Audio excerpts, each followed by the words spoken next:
Hello guys! Welcome back to another Bangkok vlog. So after ng hotel staycation natin sa So Bangkok and Pullman Bangkok Hotel G, we have decided na magstay ulit sa isa pang 5-star hotel for more options. Kaya for today's video, we are going for an overnight hotel staycation sa Hotel Muse Bangkok Lang Suan M Gallery.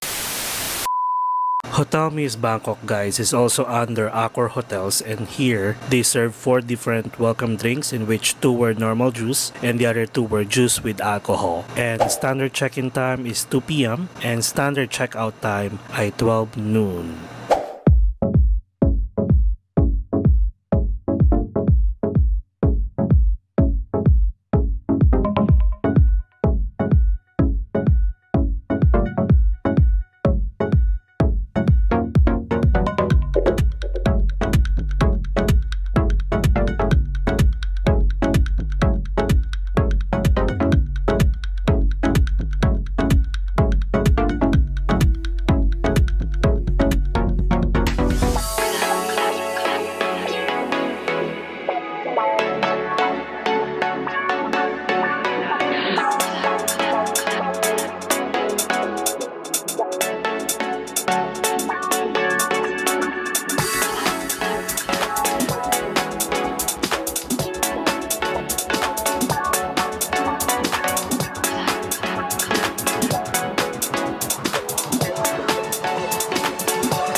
Hello guys, it's me again, Mark Paragas, and we are now here sa room natin. So by the way, we are located sa 18th floor ng Hotel Muse Bangkok.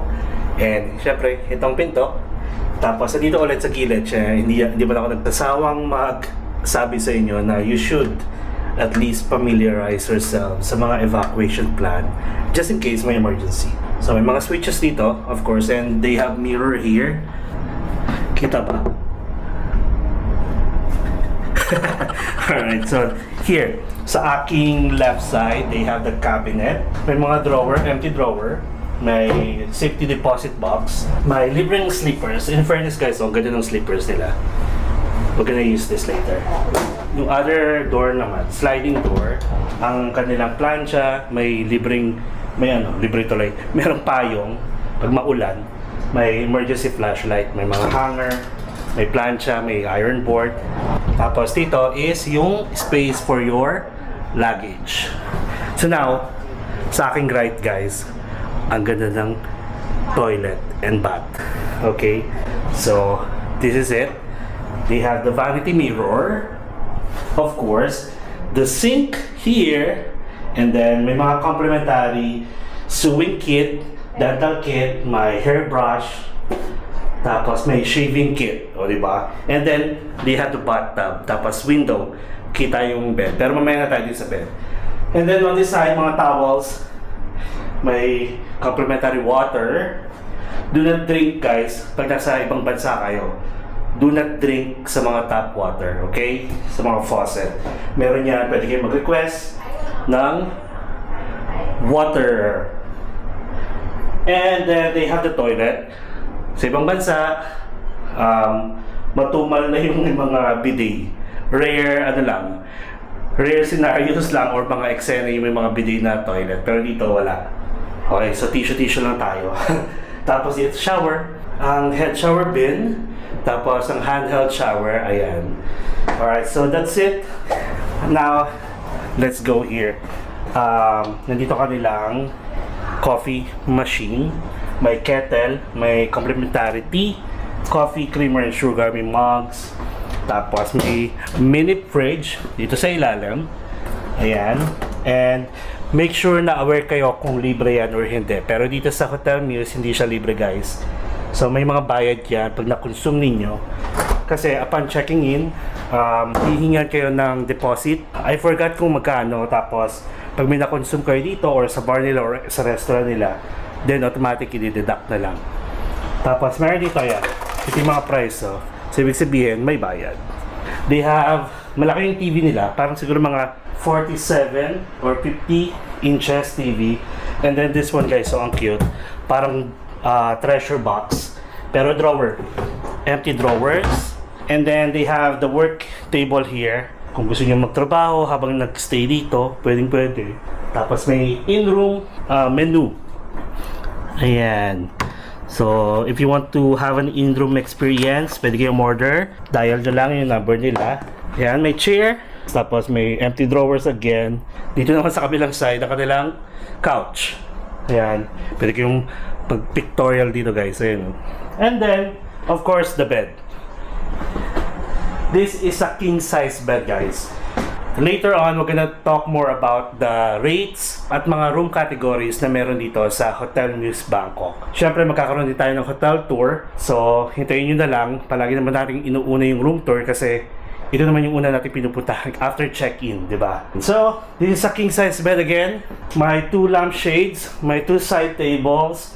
Maganda yung lighting. Yung design niya, guys, is very old tradition. Yung kulay, mga lightings. And look, ito yung window. Diba? Maganda. Maganda dito. And the view, by the way, itong view natin. Pakita ko sa inyo. So, this is our view, guys. Look. Green. Mga puno. Tapos mga buildings na tataas. Oh. Diba? Ayan, may katabi tayong building. Sobrang taas. Aminin nyo, ang ganda ng view. Pero, yan, king size bed. Siyempre, matutulog lang. Ganyan. O, diba? Lo, laki ko na. Char. Alright, so, let's have a 360 view. Ayan. Gundo. Ayan, sarap matulog. So anyway, that's it, guys, for the room tour. And nabagan nyo yung hotel tour natin. Punta na sa restaurant nila, sa gym nila, sa sauna, may rooftop bar. Yun yung pinaka-highlights dito, guys. Again, rooftop bar. Mamaya, meron tayong complimentary drinks at iti-take natin yon or i-redeem natin yun sa rooftop bar nila, guys. Ay, ma-amaze kayo sa view. Alright, so that's it for the room tour. Papahinga muna kami. See you guys later. 2 hours later. So guys, we are now at the rooftop bar ng Muse Hotel, and this bar is called the Speak Easy Bar. So they are open from 4:30 p.m. to 12 midnight. And look at the view.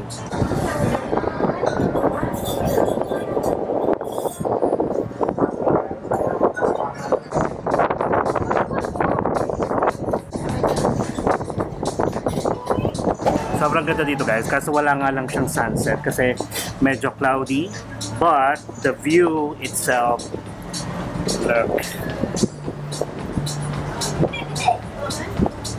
So we're gonna spend our whole night here sa rooftop bar kasi we are just staying overnight, guys, sa Hotel Muse Bangkok. Kaya ito lang yung magiging natin, oras para mag rooftop bar. Ang maganda dito, guys, if you're an Accor member, meron kayong complimentary drink sa mga hotels under Accor. And ang maganda, guys, dito sa Bangkok, ang mga welcome drinks nila or yung complimentary drinks, hindi lang juice, iced tea or fruit juice or shake, mga ganyan, kundi mga cocktails, wines, o saan ka pa, diba? Actually, guys, kwento ko na lang din. Kaya kami nag-decide na magstay dito. Diba?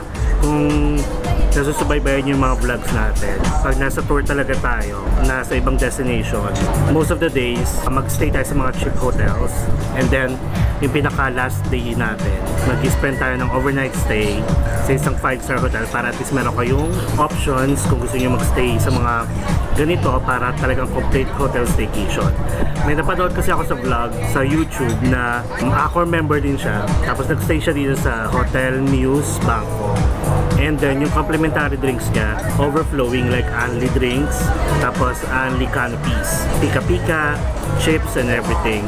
Pero parang nung na-experience ko ngayon, medyo na-excite ako nung nakita ko, kala ko ganun din. So iba siya, hindi ko alam kung bakit ganun. 1 round lang to, guys, yung welcome drinks namin. And in fairness, white wine, cocktails, mocktails, naman silang menu for the welcome drinks or complimentary drinks.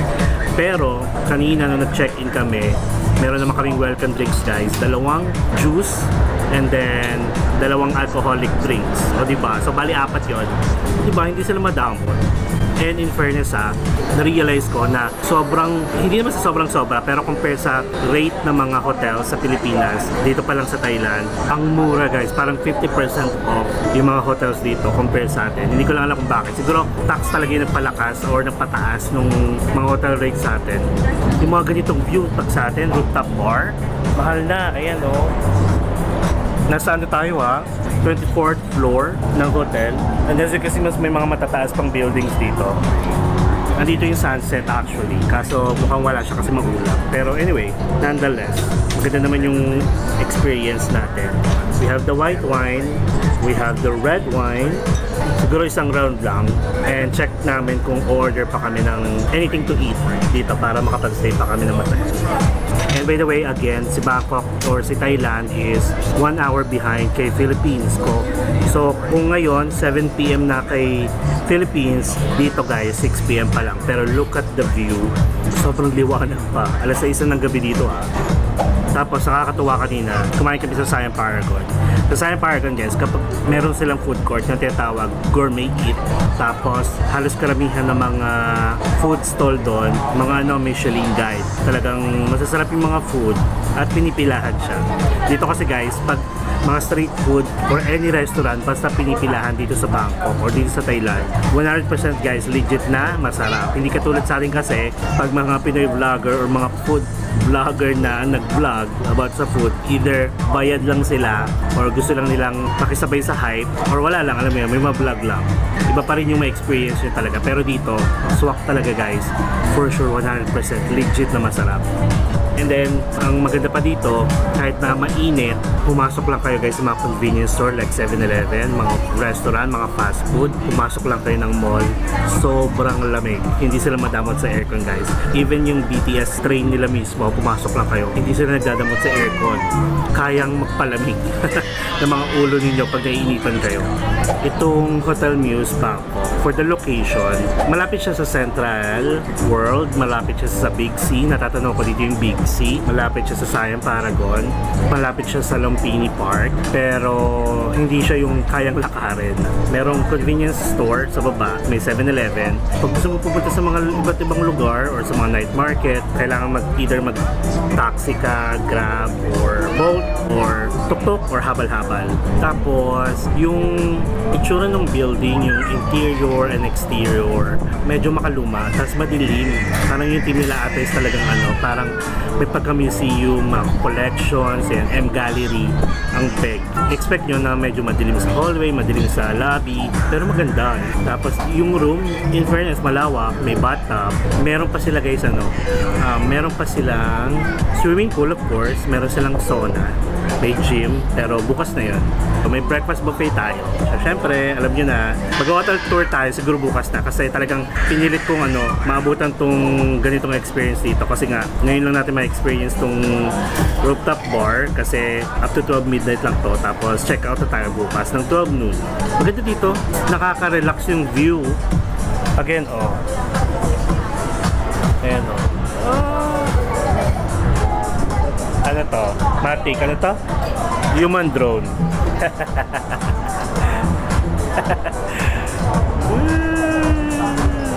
Umorder tayo guys ng ibang food at saka umorder pa ako ng cocktails. Nakakaya kasi diba, parang nandito lang tayo for the complimentary drink. So, para makapag-stay pa tayo ng isang oras, umorder ako ng chicken wings. I love chicken wings, isang cocktails, tapos bruschetta for the appetizer.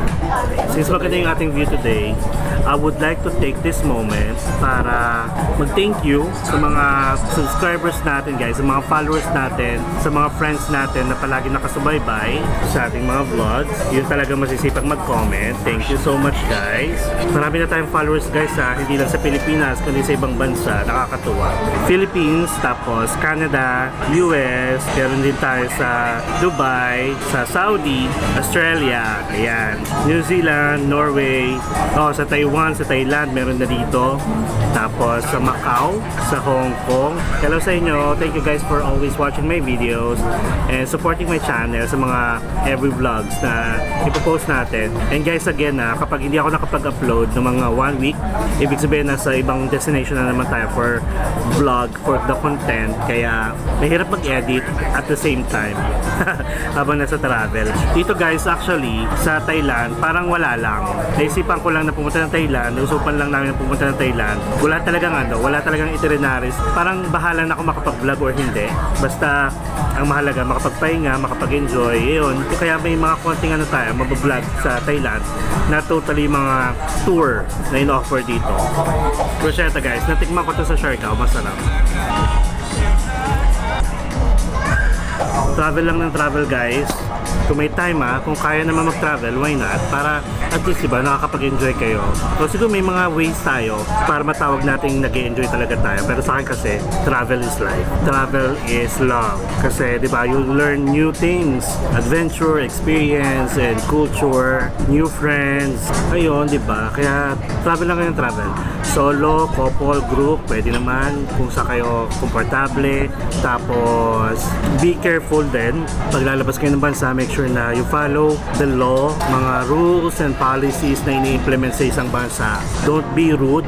You need to be friendly kasi tandaan nyo, tayo yung dayuhan. Tayo yung mag-adjust sa mga kung ano man meron sila. Papashare ko na lang din pala guys. Meron akong guide sa inyo, step-by-step guide on what are the things that you need to do before your flight. Mga first-time traveler dyan, international. Guys, it is a must to be at the airport 4 to 5 hours before your flight kapag international and 2 to 3 hours kapag domestic. I think halos napanood nyo to guys. Mayroon nag-viral na video, group of people na sasakay dapat sa Eva Air. Eva Air ba yun? Eva Air sa Clark. Tapos guys, dumating sila 30 minutes before, hindi boarding 30 minutes before the flight. So anong i-expect nyo, diba? Tapos sila pa yung malakas yung loob na magreklamo na iba-vlog daw nila. Kasi nga parang hindi sila pinayagan, nagbabayad sila for rebooking fee. Guys, may policy ang mga flight, nandun yan sa ticket ninyo na dapat 45 minutes na kapag check-in na kayo before the flight. Naghihintay na lang talaga kayo. Make sure na nabasa nyo muna lahat ng policies or rules ng isang airline bago kayo magreklamo ng gano'n na feeling nyo kayo pa yung tama. Ayun lang guys, huwag kayo maging parang ignorante sa sarili nyong bansa. Ang lakas pa ng loob yung mag-take ng video. Ang ending guys, si ate lang yung napahiya. Tapos alam nyo rin ba yung issue na yung mga trans Pinay na nakipag-away dito sa Bangkok mismo. Guys, pag wala kayo sa country nyo, huwag kayong siga. Pag wala kayo sa country nyo, huwag kayong mayabang dito. Actually, kwento ko lang din nag-grocery kami sa kahapon sa Tops, sa may MBK. Meron doon Pinoy, halatang Pinoy. Grabe guys, yung makaasta. Parang piling ko nagtatrabaho dito kasi bumili siya ng isang case ng Tiger ba yun or Shing? Basta ganun, beer. So siguro talagang nakatira na siya dito. Ang angas guys, grabe. Pero sabi ko, anong problema nun? Alam mo yung parang ang taas ng tingin sa sarili. May mga ganun talagang Pinoy guys na makaalis na lang talaga ng bansa. Ay nako, parang akala mo pag mamayari niya na yung bansa kung makaasta. Huwag kayong ganun. Be humble, be kind. Libre lang maging mabait. Tapos pustahan tayo guys, yung mga makakasabay nyo pag uwi ng bansa kahit saan pa kayo manggaling. Mga yan, taas kilay yan sa inyo guys. Mga feeling talaga. Mga ganun na ata talaga yung mga basta makapag-ibang bansa, ang taas ng tingin sa sarili. Makikita nyo yan, mapapansin nyo yan pag nasa na kayo, boarding na kayo pa uwi. Kaya sa boarding gate pa lang kayo, marami ng Pinoy yan, pauwi ng Pilipinas. Ay nako guys, marami kayong may experience. Lalo na pag mahilig talaga mag-ibang bansa, mag-travel, lahat yan kahit small details, mapapansin nyo kasi nga palagi nyo na-experience. So yun, be humble, be kind. Kaya ito rin, nagbablog din tayo para naman may ideas yung mga takot lumabas ng bansa, mga first time traveler na hindi alam gagawin. O yan, siguro soon, malay nyo, di ba mag-Norway tayo, mag-Australia, mga ganyan. So anyway, basta every travel dapat na meron kayo, dapat excited yung feeling niyo. Tapos kapag magta-travel kayo guys, make sure na may budget talaga kayo. Para naman pag pumunta kayo, lalo na dito, puro food trip, puro shopping, hindi yung nagtitipid talaga kayo guys kasi hindi nyo ma-enjoy to the highest level yung experience na nasa ibang bansa kayo kapag nagtitipid kayo. Ayun naman syempre lahat nagtitipid. Pero kung naplano nyo naman na ito ng matagal na, ipon-ipon din. Para naman talagang nakasave yung budget nyo na gumastos sa ibang bansa, di ba? Guys, buhay na buhay ka sa 7-Eleven ka lang tumambay. Tapos ang daming shopping, ang daming street food, nakakatawa. A few moments later. So, ito yung view natin again. We are on the 24th floor ng Hotel Muse Bangkok sa kanilang rooftop bar, yung The Speakeasy. And isa to guys sa mga kilalang rooftop bar dito in fairness. Maraming ano dito guys, maraming kilalang rooftop bar. Talagang ano, may mga party-party pa.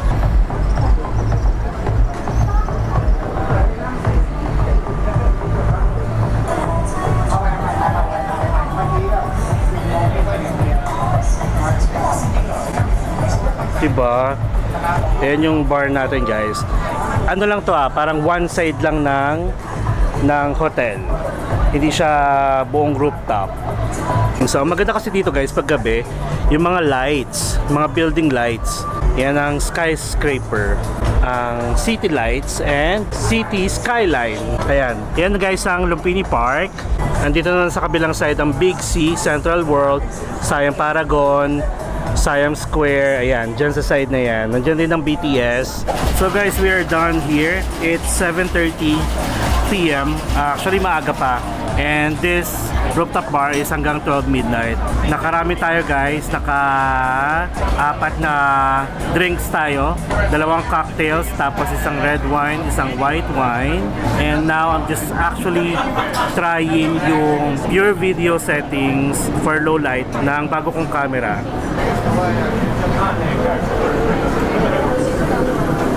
Hello.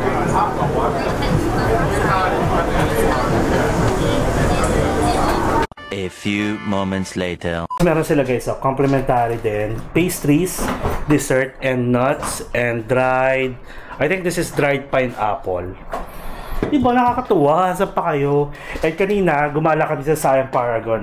Tignan nyo, ang cute nung water nila. Water to guys, pero parang ayaw kong gamitin, sayang. Tapos, medyo nahihilo ako guys. This is the best inhaler here in Bangkok. This is the original one. Look, yan yung original guys Pag bibili kayo, walang dating. Dapat ganito.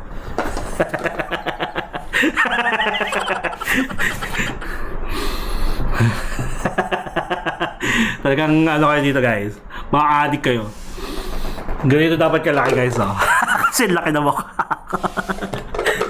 Ayan, ito yung original din Asan na yun? Ayan. Tapos sabi dito, meron silang letter. Palagi naman ito may mga ganito. Dear Mr. Paragas, a very warm welcome to Hotel Muse Bangkok. Wishing you the pleasant stay with us. Thank you for your loyalty. Oy, guys, in fairness kada stay ko talaga, basta Accor Hotel, Sofitel sa Macau, sa Bangkok, So Bangkok, Pullman Bangkok. In fairness, talagang 5-star kung 5-star. And this one, Hotel Muse. And again, babalik kami dito ng October. Kasama ko si Shane. Siyempre, magta-try ulit tayo ng isang pang Accor Hotel dito, 5-star with Shane. Para ma-experience. And nakakatawa kasi iba rin yung pakiramdam pag may mga nasi-share kang mga blessings sa ibang friends, mga nakakasama mo sa mga travels, ayan. And in fairness guys, sa lahat ng mga friends namin na nakasama out of the country, walang pala yun guys, lahat ng nakakasama namin na first time, nakakalabas. Kung wala naman kayong gagawing masama talaga guys, basta pure, ang intention nyo lang talaga is pure vacation, leisure. Huwag kayong matakot. Basta complete documents. Kung may work kayo, dala kayo ng ID, COE. Kung may business kayo, business permit. Kung wala naman kayong work talaga, totally, kahit savings or at least may credit cards kayo to support na kaya nyong gastusan yung sarili nyo sa bansang pupuntahan ninyo. Eh dito naman guys, hindi naman kailangan 100,000 yung savings niyo kasi si Thailand naman, mura naman yung mga bilihin dito.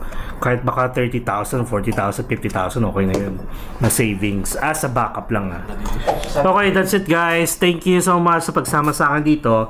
And again, palagi na lang again and again and again. Pag may naiisip kasi ako, bigla akong binavlog. So anyway, tomorrow we have the breakfast buffet. Check natin kung ano yung mga food choices, food selections na ino-offer dito sa Hotel Muse. And then, hotel tour. Punta tayo ng swimming pool kasi maganda yung view din. Parang ganun din katulad kanina sa taas, yung rooftop bar. Ganun din yung maging view nyo kasi sa isang side din siya ng building, ng hotel. Plus, may sauna pa sila. Hindi natin sure kung makapag-sauna pa tayo bukas. Parang gusto ko lang din magpainit.